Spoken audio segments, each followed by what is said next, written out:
Hey,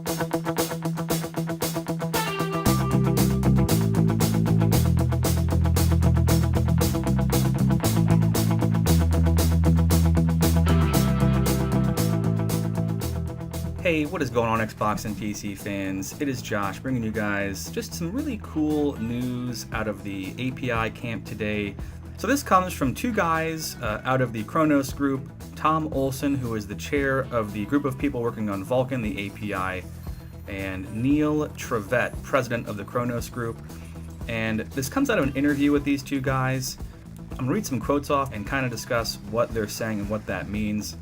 One of the questions asked to these guys during their interview is if they were trying to fight interest in Directx 12, which is obviously Microsoft's library of APIs that does include Direct3D 12, which is the graphics API found in all the titles coming out from Microsoft in terms of first party. It's definitely heavily aligned and embedded in UWP, the Universal Windows Platform, and will be used in all these games coming out, such as Gears of War 4, Halo 6, Sea of Thieves, ReCore, Forza Horizon, etc., etc. So there's a lot of developers moving toward that ecosystem and toward that development platform and API. But when asked if they were trying to fight interest in DirectX 12, Tom Olson, chair of Vulkan Group, had this to say. He said, "We're not really trying to combat anything. We're just trying to make a great API that can run on all modern hardware and platforms. We think it's obvious if we do a good job, people will recognize this and eventually just use the API we've created.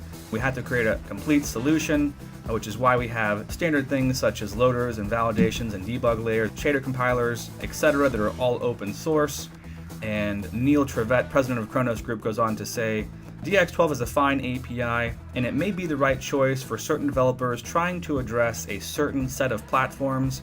Speaking obviously there about Xbox and UWP compatible PCs, Windows 10 PCs essentially, he says it may not be good for readership ratings to say this, but I think the API wars are often overblown. Developer choice is a good thing. I can't agree with this guy more. He says, and additionally, I think that over the years, healthy competition between Direct3D and OpenGL has been a positive incentive for both families of APIs to improve, which ultimately is good for the developer community.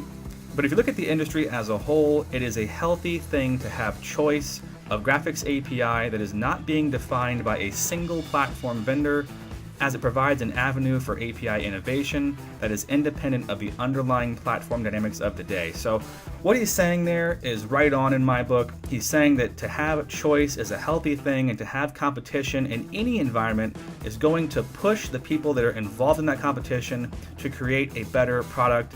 And having one of these products that's open for anyone to use on any operating system or device, etc., is highly compelling in my point of view. And obviously something that people can use, developers can use in different use case scenarios, such as Windows 7 or 8, Unix environments, even on your cell phone. So to have an API that's available, that's like DirectX 12, that goes for lower CPU utilization by spreading out the workload across multiple cores more effectively, etc., lower overhead for draw calls, and better utilization of the GPU pipeline, etc., I think it's a great thing. This article does go on, the interview does go on to talk about things like multi-GPU, which is not really available in Vulkan yet. Tom and Neil do go on to say that there is some initial code that's already been laid down in the Vulkan 1.0 implementation, but that it doesn't actually support multi-GPU in most regular use case scenarios yet, in terms of resource sharing and being able to just kind of load balance graphics duties to any one of those devices that may be in your system. With Windows 10 and DirectX 12, obviously MGPU, multi-GPU is supported there through tiled resources and explicit multi-GPU, and those things have only been really implemented so far in Ashes of the Singularity. So a single title there that does support explicit multiple GPUs, in which you can use GPUs from different vendors and of different hardware specs, etc., and kind of dole out task and the appropriate amount of workload to each one of those GPUs based on what they are and what their strengths may be. So that's yet to really kind of flesh itself out in terms of a thing that they're using at least right now.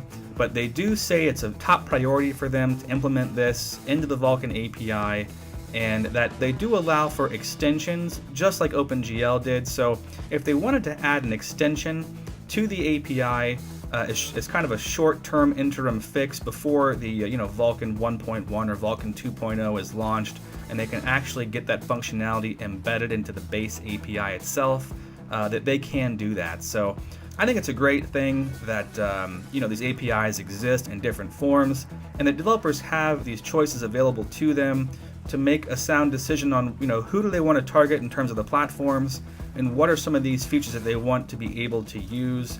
But these are both great APIs, and I'm still working on that video for you guys as far as the overall API thing is concerned. What they are, really where do they come from, and where are they going, how do they impact performance today and down the road. So I'm gonna get that out as soon as possible for you guys, but I just wanted to touch on this interview. I thought was really cool, and these guys from the Khronos group that are working on Vulkan just had a lot of positive things to say in terms of a competitive environment in the API space and how it's good for consumers all around.